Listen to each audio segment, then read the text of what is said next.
Happy holidays, everybody. Steve and I are taking the week off, but we have a very special encore presentation of Bitcoin, the history, the story, how it all worked. This is back long, long ago in 2011 when Bitcoin was worth about $1 each.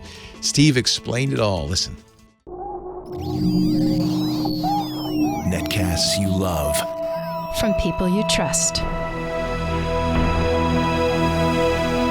This is Twit.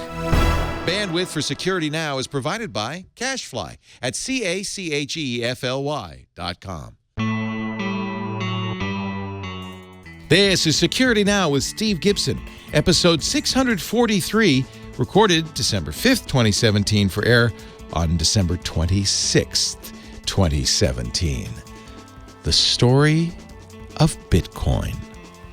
Security Now is brought to you by GoToWebinar, a trusted webinar platform with over 55,000 customers who have hosted over 2.7 million interactive web events to connect with their audiences. For more, visit gotowebinar.com/podcast. It's Security Now time. Happy holidays, everybody. Steve Gibson, you're looking fine in your Santa hat. I'm your little helper elf with the jingle bells on. Perfect. Actually, we're not here right now because Steve's getting his teeth cleaned. That's right. And I'm on a catamaran somewhere in the British Virgin Islands. Ooh. Yeah. Henry and I are Nice. going on a little sailing adventure. But Nice. as always, we like to bring you a holiday episode, and this is a very timely one. Actually, it's timely for Henry because yesterday he's noted, as many have, the rise in price in Bitcoin. And he's got two burning questions for me. One, he wants to invest in Bitcoin. He says, oh, God, I said, please don't. He says, I know, you can help him with this. He says, I got a guy I go to school with at Colorado who's made $600,000 on Bitcoin. And so he's going to help me dabble. Oh, dear. And then he also knows that I, like you, have a Bitcoin wallet somewhere. You've got a little more than I do in there, 50 Bitcoins worth hundreds of thousands of dollars. Mine are mere tens of thousands of dollars, 7 Bitcoins. So he keeps saying, well, where's your wallet? Where's your wallet? I'll help break into it. Give me 10%. So I think Henry needs to understand a little bit more about how Bitcoin works. Well, yes. And if we have listeners who've been listening from day one, they may recall that in 2011, I think it was February 8th or something, it was episode number 238, was on Bitcoin cryptocurrency. And no one really knew what it was. It was kind of like, what? Cryptocurrency? Of course, here we are now, nearly 8 years later, or nearly 7 years later, and it's a thing. I mean, there's nobody who doesn't know what it is. My mom asked me a few months ago, she said, honey, do you know about Bitcoin? I thought, what? Mom? And because her someone that she knew wanted to invest in Bitcoin and wanted to know what she thought. And it's like, okay, well, if my mother is asking me about Bitcoin, then it's arrived. Yeah, so it's kind of like me and Henry, actually. Yeah, exactly. Yeah. So back then, I brought myself up to speed on what cryptocurrency was, and specifically the first cryptocurrency, the Bitcoin, and the whole Satoshi Nakamoto. Right. Yeah. Who was apparently, we believed, we didn't know really where he was or who he was, but his name was on the white paper explaining about the notion of this.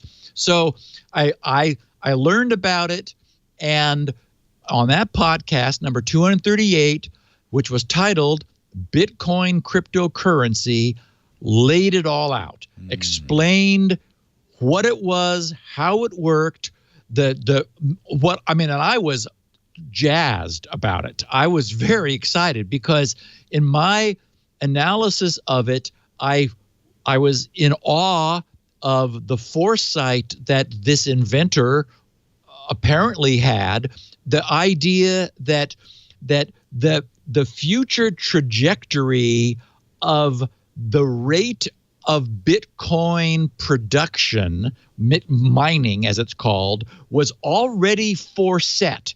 That is, we knew exactly how difficult it was going to be, and the algorithm of mining adjusted itself dynamically in the presence of anticipated growing compute power, so that the number of Bitcoins produced was already following a foreordained trajectory, and there would never be more than a certain number, and they would become increasingly difficult to produce with time, creating built-in algorithmic rarity. And that all of this was created, it was enabled by software, by these algorithms which had been designed. So, in the podcast, I laid it out, and since then, because it's now been 6-7 years, I keep seeing people referring, like in Twitter feed, referring others back to that podcast. It's like, if you want to understand Bitcoin, go listen to this. And so I thought, okay, here we are today. It's a thing. And Bitcoin at the time, I don't remember, it was like maybe worth $50 for a Bitcoin or something. I mean, I started a computer running with a Bitcoin miner. It was just an i7 machine. It's not a super powerful thing. It was a cute little machine, no GPU, just a standard Intel processor. Back then, Bitcoins were easy to mine. It was not a hard problem to solve, so it happened very quickly. In fact, I woke up the next morning and my little miner that had been running while I was sleeping made 50 Bitcoins. Wow. And I remembered coming back on episode 239 with you saying, hey, I'm rich. I got $25. Exactly. And that was just it. It was just like, okay, And the problem is, I don't know really where they are now. I'm horrified to think that I may have formatted that drive. I don't know. I kind of think I moved them to a different machine. Because there's a wallet, right? And it's in the wallet. Yes. The wallet is an encrypted database that actually doesn't just have your information. It has the entire blockchain in it. So the first thing, if you found it, you would have to do is run the Bitcoin software and download like 50 gigabytes of blockchain. It's kind of gotten out of control, yes. Yeah. Which is kind of one of the problems. But what was then worth a few dollars, and this is the other, this is really the reason I wanted to revisit what is Bitcoin and cryptocurrency and the blockchain and the mining, algorithm and all that, is now a Bitcoin, it's dancing around just shy of $12,000 for one. It's like at 11,700 something as we're recording this, and it did cross the 12,000 point, but then dropped down a little bit. But it's just gone, exponential. So I thought it would be really fun. Now is a good time to cash out. I might add. Although I've said that all along, and who knows, really, right? Is it a bubble? Is it a rarity? I am wondering kind of where they are. But so anyway, for the holidays, for our special episode, I thought especially for all of our listeners who joined us after the early February of 2011.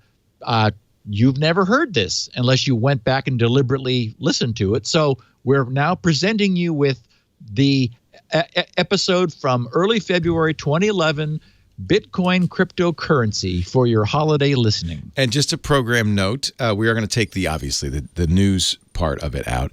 And you might note a different voice. Tom Merritt was hosting because I was on vacation. So it's also a little hello to Tom Merritt, a host of the Daily Tech News Show. And he and Steve, in fact, I came back mystified about Bitcoin, and I still don't know anything. So I'm going to listen with you. Perfect. On your catamaran, you can be well, and I actually, I guess Henry wants to know, so you can play the podcast for him, and then you'll both know. So our big topic today is Bitcoin. You call this a cryptocurrency. Can you? Well, it's really, really clever. You know, the reason that I sort of fell in love with this for the moment is as I plowed in, I just got a big kick out of the way that the many problems associated with a sort of a floating currency, meaning a currency that isn't anchored by any central bank. There's no state sponsorship for it. It's a real thing. Anyone who's interested, and I would encourage our listeners, if this podcast and what they hear about it makes them curious, go check it out. You just put Bitcoin into Google, and you'll start seeing pages of stuff. And about 2 years ago, the project was registered a little over 2 years ago by a Japanese cryptographer, Satoshi Nakamoto. And it's an open source project on SourceForge, so none of this is, black art stuff. The goal is to really to offer it an honest to God, non-hobby level, but industrial strength, internet-based, peer-to-peer currency where real value can be exchanged between two parties without any intermediary being involved. And that's one of the trickiest things because you've got all kinds of problems. First of all, where does the currency come from? What creates the currency? How much currency is flowing through the system? How do you monitor that and regulate it? How do you prevent it from being inflated? How do you keep people from fraudulently creating currency? How do you keep someone from, if they have some, from reusing the same currency?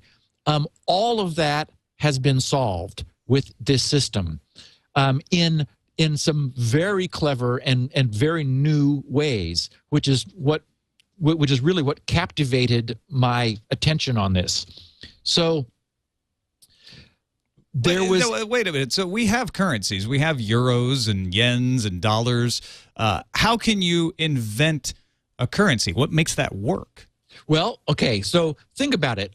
A currency is nothing really but an agreement among the parties that this synthetic thing has value. Once upon a time, when the dollar was anchored to a gold standard, the idea was that there was gold backing up dollars, and so when you had a so-called promissory note, it was equivalent to X amount of gold.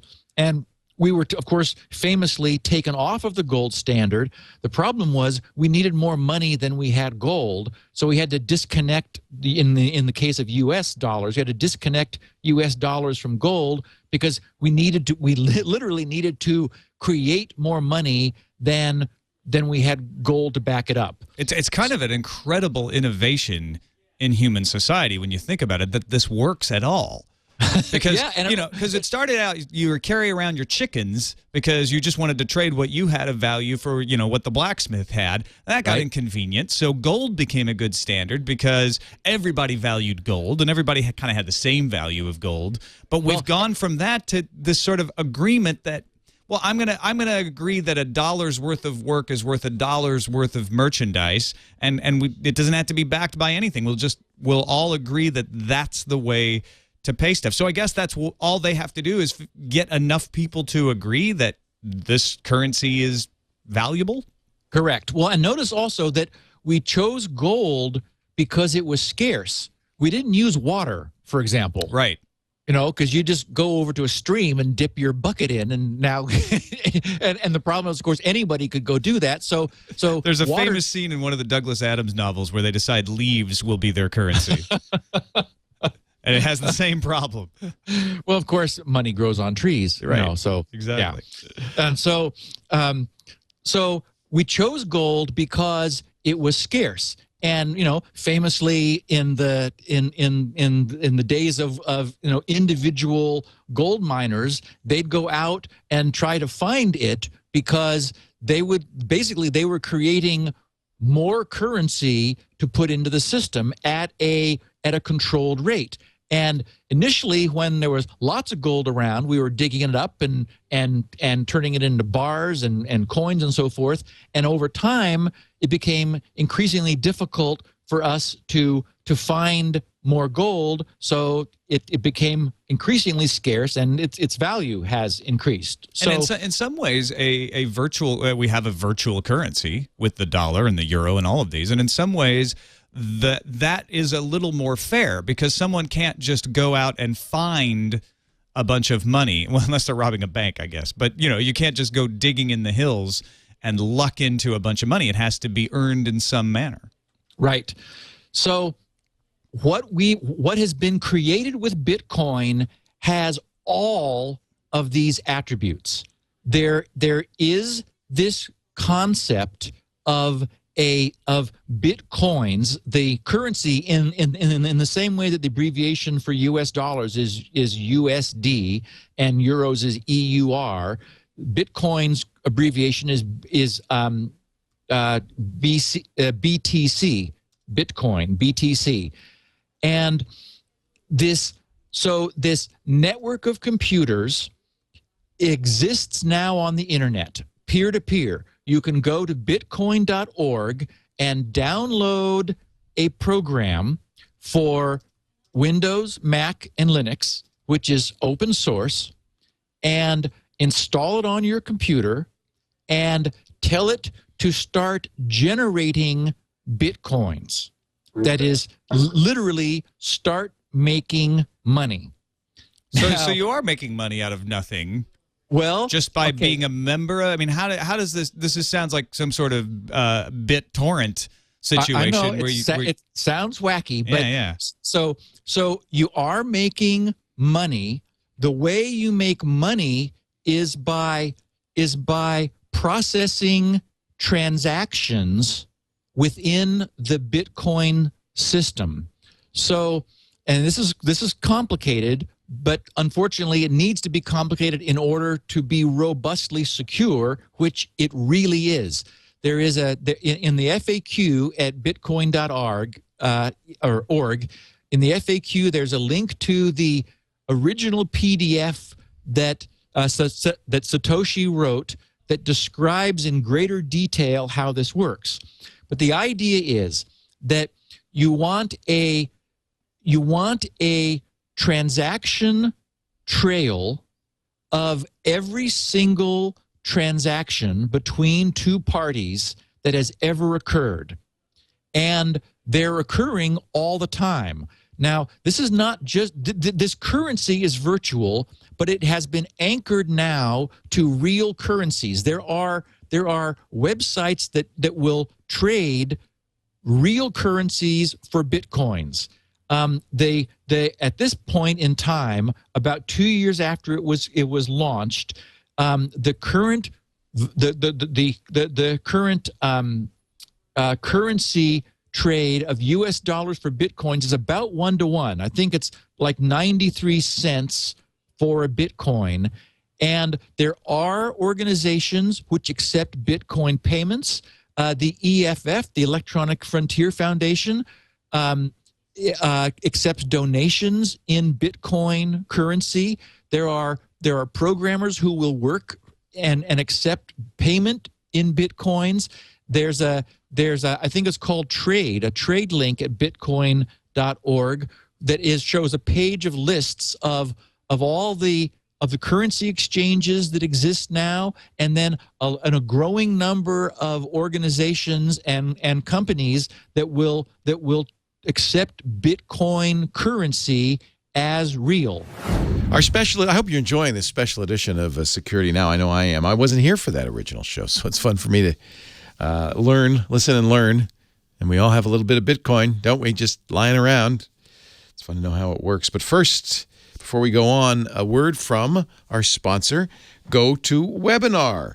I've done GoToWebinars and really had a lot of fun. It's a great way to present, whether it's for training, sales presentations, anytime you would teaching, you'd need one-to-many online. GoToWebinar allows up to 1 to 6 presenters with their video and their screens or their apps talk to pretty much an unlimited number of people, both live and on demand. And that's part of the fun of the GoToWebinar platform is when you do a GoToWebinar, it's recorded automatically. You can make it available for viewing anytime, and it can be just as interactive as when you were doing it live. For instance, they have great polls for audience interaction, up to 20 per webinar, up to 20 questions each. You'll probably want to prepare 1 or 2 for your webinar ahead of time, maybe to generate sales leads or just to, kind of get whether people understand your stuff. But you can even do them on the fly. So as you're going along, if you think, gosh, this is like with Bitcoin, it's complicated. Are they understanding? Or maybe better understanding your audience as they attend. And those polls not only appear in the live webinar, but they also appear in the on-demand webinar. So your audience continues to be engaged and interact with you, even if you're not really there. GoToWebinar has great reporting and analytics. You'll appreciate that. A great way to get qualified sales lead and metrics, and maybe most importantly, data, so that you can make your next webinar better. Easy to start, custom email invitations, confirmations and reminders, automated email templates. You could do it all from your iOS or Android device. You can even edit sessions and track performance on your iOS or Android app. They have a great one. End-to-end AES 128-bit encryption. Number 1 in customer satisfaction. I think it's a great platform. I think you should try it for your next presentation. Go to webinar.com/podcast. Turn your next presentation into a conversation. Go to webinar.com/podcast. We thank them so much. They kind of came to us late in the year and said, we'd like to sponsor the best ofs. And we said, yeah, I like that idea. Thank you, Go to Webinar. Now, we continue with Steve and Tom. So I know this still sounds all okay. Let's back up a little bit here. If I can just create by running the program money, aren't we running into the leaves and water problem where we just get runaway inflation and the currency is valueless? So yes, except that it's all controlled. It is the way it functions is that new coins, new Bitcoins are generated on the network when a node, and for example, if you're running the program, you are one node. When a node finds the solution to a hard problem. Now, this is really very clever the way this works because it prevents people from being able to create currency at will. Back in 97, I think it was 1997, someone named Adam Back came up with a concept for anti-spam, which he called proof of work. The idea was that spammers function because they're able to just spew out email at virtually zero cost. It doesn't cost them anything to send out email. So as a consequence, we're all being deluged with email, which it's expensive for us to receive, not expensive for them to send. So Adam said, what if we come up with a way of making it expensive for someone to send email? And the way we do that is we create a computational burden, which we don't have the technology to short circuit, where they have to do a substantial amount of work in order to sort of validate an email. And on this show, we've talked about hashing a lot. Hashing, of course, is a valuable technique that takes an arbitrary length input and hashes it down into a so-called a digest of a fixed length. So imagine take SHA 256, which is the secure hashing algorithm, which produces a 256-bit result. Imagine if in order to qualify for sending email, you have to hash the email header such that some number of the first bits out of the 256 bits are all 0. So if you just hash an email header at random, the most significant bit has a 50% chance of being a 1 or a 0. So you increment a sort of a fudge factor and then hash it again, and until you get that first bit that's a 0. But say that say that to qualify, the header has to have a hash where the first 20 bits, for example, are all 0. Well, it's going to take 2 to the 20 operations to guarantee that. So an average, half that number of hashes have to be tried. So the idea is this forces someone to do a huge amount of work trying to fudging the header in order to get all, like the first X number of bits of the hash to be 0. So in practice, you could set the difficulty so that it might take somebody 2 seconds to do the work on a 1 gigahertz PC. But that would mean that it takes a spammer 2 seconds per email, which is vastly more computation time than it takes them now. And so on an individual basis, you don't notice that much. Exactly. But if you are trying to send, vast amounts of email, which I guess could negatively impact legitimate bulk email like newsletters and things like that too. And actually, that's exactly why the idea did not take off, was that it was still, while yes, it would be burdensome for spammers, exactly as you said, there are legitimate mass mailers. And if we did anything to allow them through, then the spammers would come through too. So it had to be all or nothing, and it was too much work for legitimate mass mailers. But it was a really interesting concept, and Satoshi borrowed that concept from that Adam Back proposed back in '97 for this. So here's the way it works: the system is. So imagine that there are, among all these peers, there are people exchanging value. They're exchanging bitcoins. A Bitcoin exchange is somebody wants to send somebody else some Bitcoinage. So they have the whole system works with a asymmetric key system, a public key system, where they have both a public key and a private key. They take some amount of Bitcoinage and put their public key, sort of associate their include their public key in the transaction, also the public key of the person it is being sent to, and then they sign it with their private key.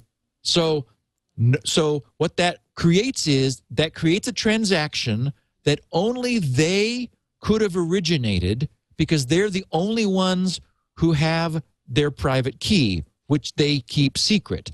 That transaction is broadcast into this peer-to-peer network to all the nodes in the network, and everyone's transactions are broadcast.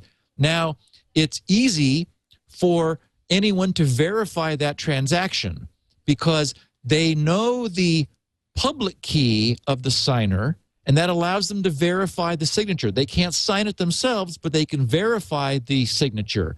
So that allows them to verify the transaction. Now what we have to do is we need to prevent that the person who's just depleted their Bitcoinage by giving some away from giving the same Bitcoins away again. So that's clearly one of the hard things to solve about this. So the way we do this is every so often, all of the transactions which have occurred since there's sort of a problem of chicken and egg here because I have to explain multiple things at once for this thing to hang together. There's this notion of blocks. A block is a collection of transactions which have been sort of adopted by the network. The block, which is this collection of transactions, is the thing which work is done to create. In the same way that I was talking about work being done to create this special hash for email headers, the work being done to create this block is what all the nodes on the network are busy doing. So all the nodes receive transactions, and a block is chained to all the previous blocks by taking the hash of the previous block as part of the next block, which means that essentially you have a forward moving chain of blocks which are linked by the hash of the previous block. There is a genesis, what's called the genesis block, which was created on January 3rd of 2009. So just a little over 2 years ago, when the system began, there was an anchor block, which is embedded into the all of these nodes into the code in the nodes. When someone downloads the program and turns it on, they go to an IRC chat room. That is the code autonomously goes to an IRC chat room, joins the room, and that's how it learns about all the other nodes or many of the other nodes on the network. It then interconnects to them and receives the entire history of all previous blocks. That is this blockchain anchored by the Genesis block all the way to the most recent block that anyone has created. So, and that sounds like it could become computationally extensive over time, though, right? Yes, except that there's another clever thing that it turns out there's a way to compress these so that once the blocks are old enough and no one cares about the individual transaction details, then you no longer really need to care about them. The idea is you need the transaction details long enough to make sure that nobody so that the transaction details are available in the network so that no one is able to reissue the same Bitcoins again. But at some point, then it becomes impossible for them to because the blocks become old enough, and you do not need to. It turns out you're able to compress these blocks and make them a lot smaller. So, and I think the growth rate is estimated at something like 4.2 megabytes per year would be the maximum amount of storage that this architecture requires. So it ends up really not being very much over time. So what happens is there's this sort of chain of blocks. Now, all the nodes in the network are competing with each other to create the next block.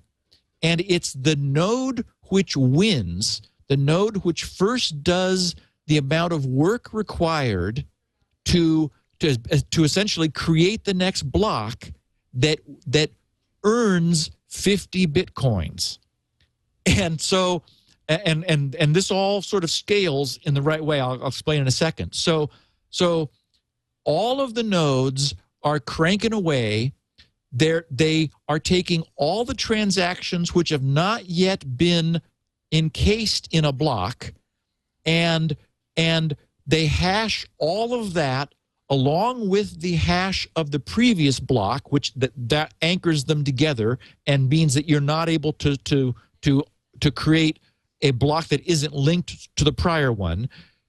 Hash it all together, and then there's a certain amount of difficulty, which is of finding a block that functions by exactly as we were talking, having a hash with some number of zeros from the left end going down. And at the moment, I think that number is 12 at this point in time. So all the nodes are tweaking a little fudge factor in the hash, trying to build a block which has 12 zeros at the leading part of this 256-bit SHA-256 hash.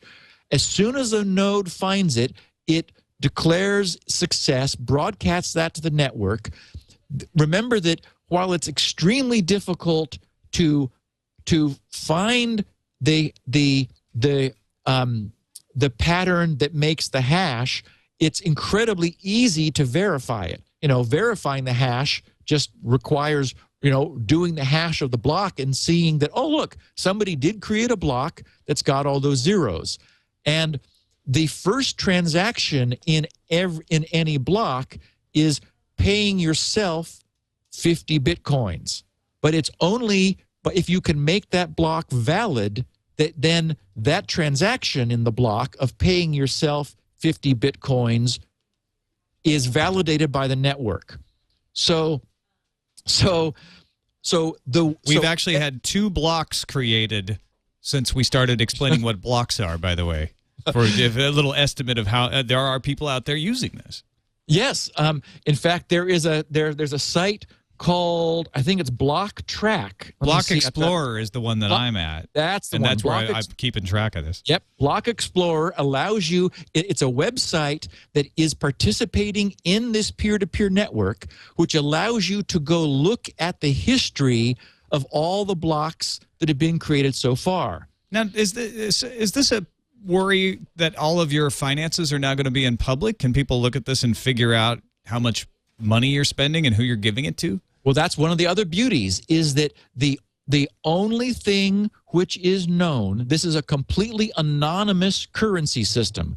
Like more anonymous than anything else. The only thing that is known is your public key. So when you download this software and fire it up on your machine and start it running, the first thing it does is to create a key pair. And so you will see, for example, if you find the EFF Bitcoin donation, they show their public key, and various other organizations that accept Bitcoin, they show their public key. So when you look at the history of transactions, all you're seeing is this random ASCII gibberish, which is the public key converted into ASCII, and people keep their private key private, but there's no way of knowing who is behind any public key. And the Bitcoin client will happily produce key pairs till the cows come home. You can make more key pairs anytime you want. So there's not even any way to track somebody by like, oh, look, there's the same guy who did a transaction here, he did it here.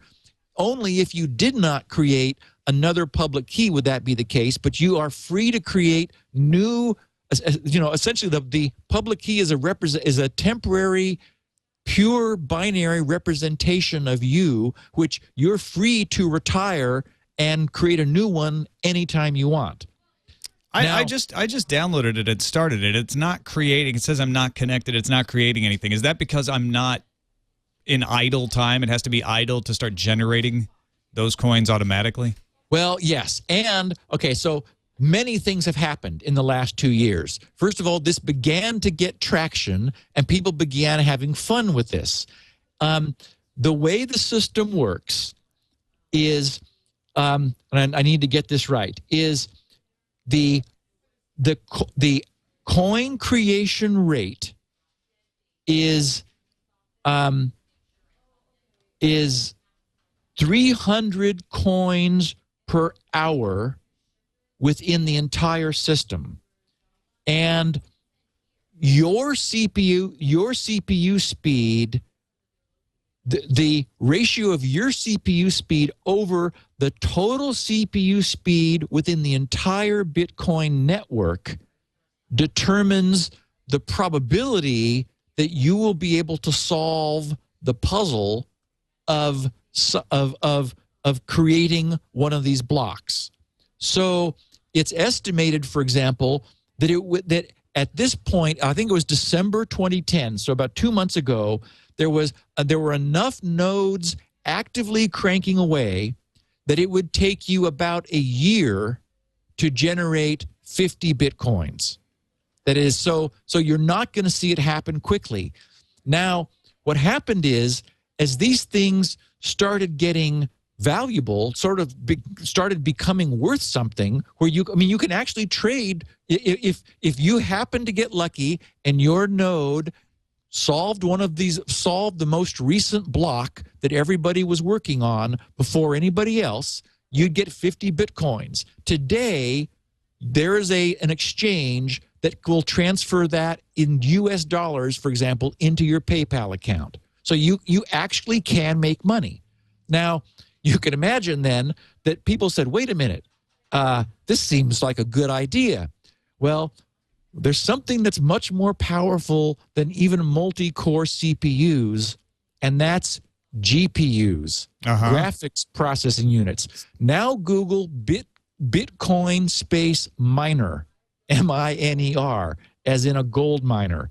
What's happened is that there are people on the net that have built Bitcoin creating boxes with as many graphics processing units as they can get, with fans cooling them. They're overclocked. They're pouring Freon over them. These things are running 24/7. Like oil derricks.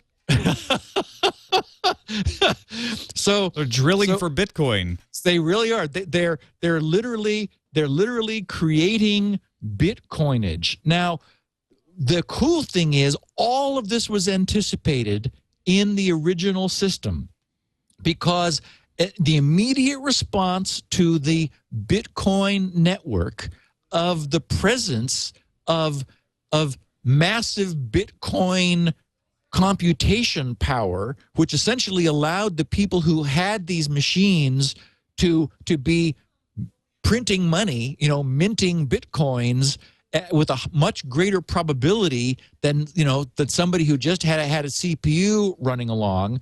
The system automatically changed the problem difficulty in order to stabilize the rate at which coins are coming into the system. And here's the deal. There will never, ever, ever be more than 21 million Bitcoins created.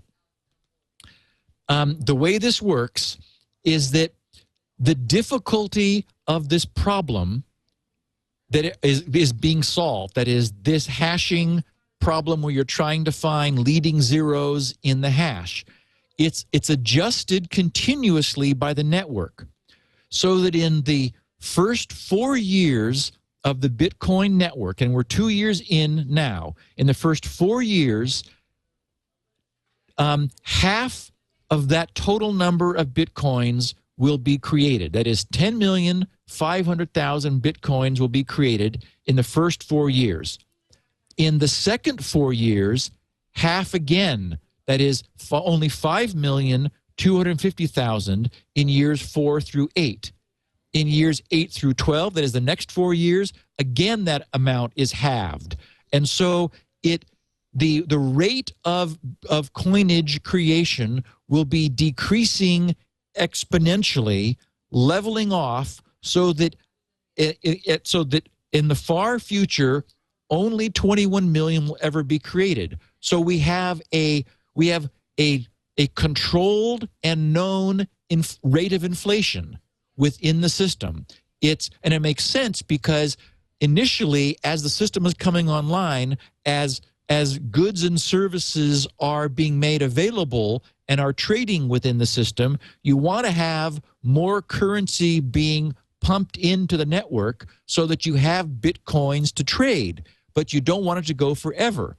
Now, the problem would be, of course, if we absolutely cap the total number of coinage at 21 million, then and there comes a much greater demand for this. The tendency is to want more. Well, the solution is that you're not forced to trade in integer amounts of Bitcoins. That is, the UI right now gives you 2 decimal digits of coinage. So you're able to create, for example, you could exchange 0.01 of a Bitcoin, but the technology supports 8 decimal digits, although right now we're only using 2. So that allows for deflation over time, because we're absolutely capping the total number of coinage at this 21 million mark. And we know that it's going to be declining over time, and it doesn't matter how much GPU power is put into the system adapts so that the problems being solved the difficulty scales up to balance the amount of processing power in the entire network. And some people have commented that the question then becomes, are you spending more money on electricity and cooling for these crazy Bitcoin generating engines than the money you produce? And over time, it looks like that will be the limiting factor. It's like, yay, I've created this insane work machine to create Bitcoins, but gee, my electric bill went up more than the money that I'm making. And PG&E isn't taking Bitcoins yet for my rates. So if there's also a cool site that I got a kick out of called the Bitcoin Faucet. The Bitcoin Faucet. I was just trying to use that. The rate limit has been exceeded. I think everybody's going to get their. Explain what it is. It's just a fun way that somebody can get some free Bitcoins. People who have them can donate them to the site, and the guy thanks you very much. And as long as he's got enough supply, he'll give you some Bitcoins. At the moment, when I looked before the podcast, he was giving 0.05 Bitcoins per visitor. When his balance of available Bitcoins that he's able to distribute for free is high enough, he increases that. But if he falls below a certain mark, he decreases it in order to conserve his supply. There's an online buyer and seller escrow service so that 2 people are able to agree that they're each happy with the exchange of whatever it is they exchange, for example, in the real world, in order to allow a Bitcoin transaction to occur. There are a number of online exchanges where you're able to buy and sell Bitcoins. There's online charts where you could look at the rate at which Bitcoins are being bought and sold and their relative currencies. This is available in a huge number of currencies and a whole bunch of languages.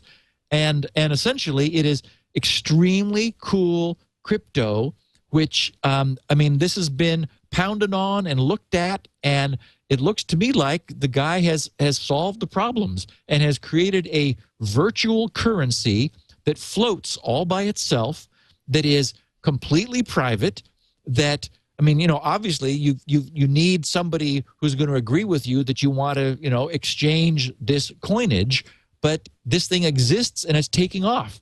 And I wanted our listeners to know about it. Oh, yeah. It's just very cool. Really fascinating stuff. I've been playing with it while we've been talking, too. I have no balance, though, and I can't. The faucet is off right now, but at least I'm connected finally. So I hope so it did. You did find your network. Yeah, it finally found the network. I have no connections yet, though. But one it is connected. One of the things they recommend, if our listeners want to play with this, is you will get much better connectivity if you do port forwarding of port 8333 from through your router, which typically most people have, or your firewall to the application. Okay.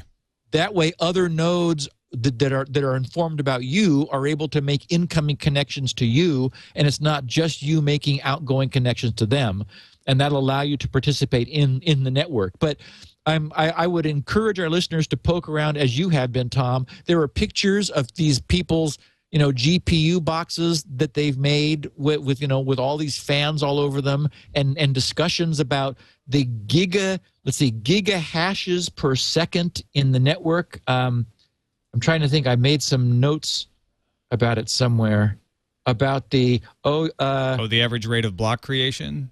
186 giga hashes per second is the total network hashing strength. That is, there are 186 billion hash operations being performed within the entire network, trying to solve the problem of the next block creation. The one who does gets 50 bitcoins. Oh, and that number also decreases over time, so that it's for the first 210,000 blocks.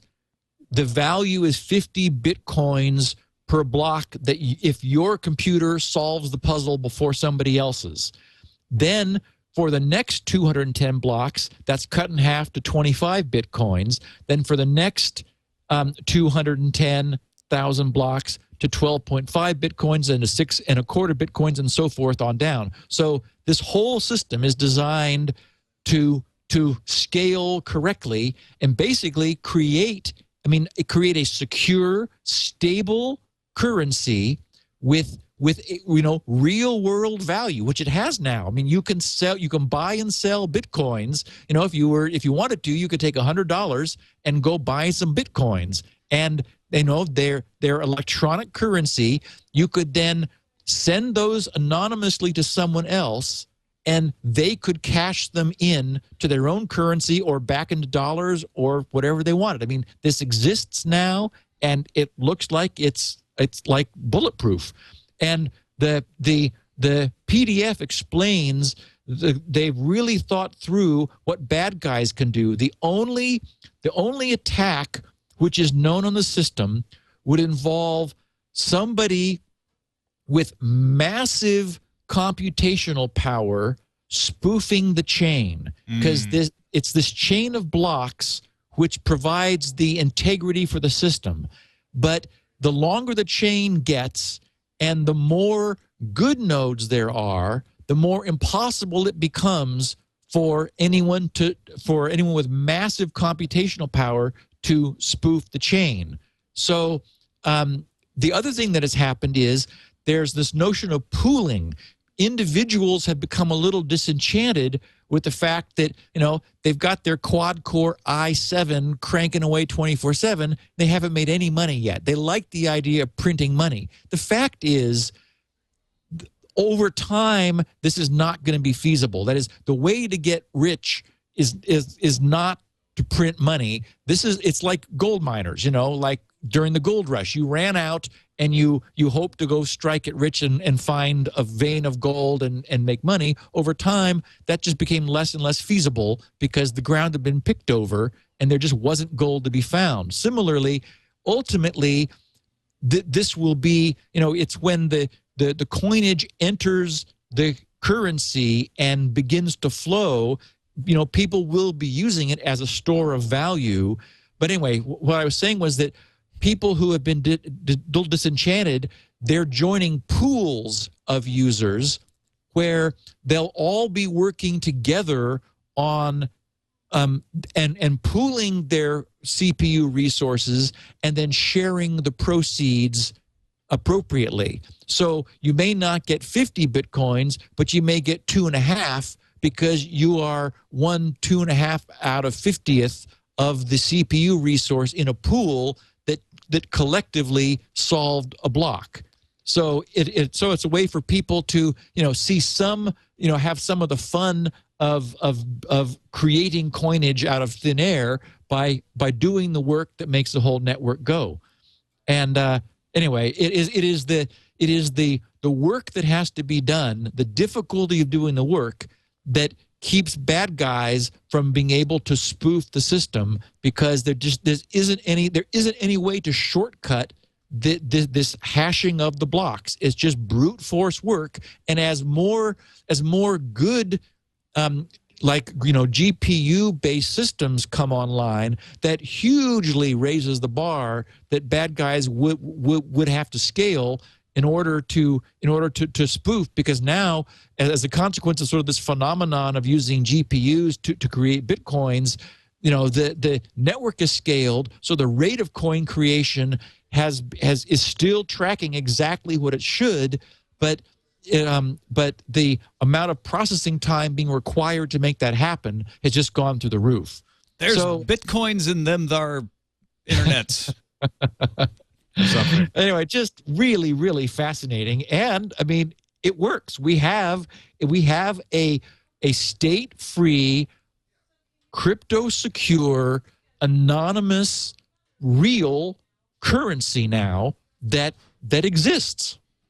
Check it out at bitcoin.org. It's really fun to play around. .org, not .arg. .org. Yeah. There's no piracy in the Bitcoin world. Thank you, Steve, so much for explaining that. That was really fascinating. I can't wait to poke around with this a little more. I think I'm going to have to do the port forwarding that you were talking about to get it. Well, no, I've got one connection now, so it seems to be slowly. I guess that's what I'd say to new people. If you're looking at this, be patient. Give it some time to connect. You might try the port forwarding trick. What port was it again? 8333. 8333. All this is documented in the FAQ at bitcoin.org.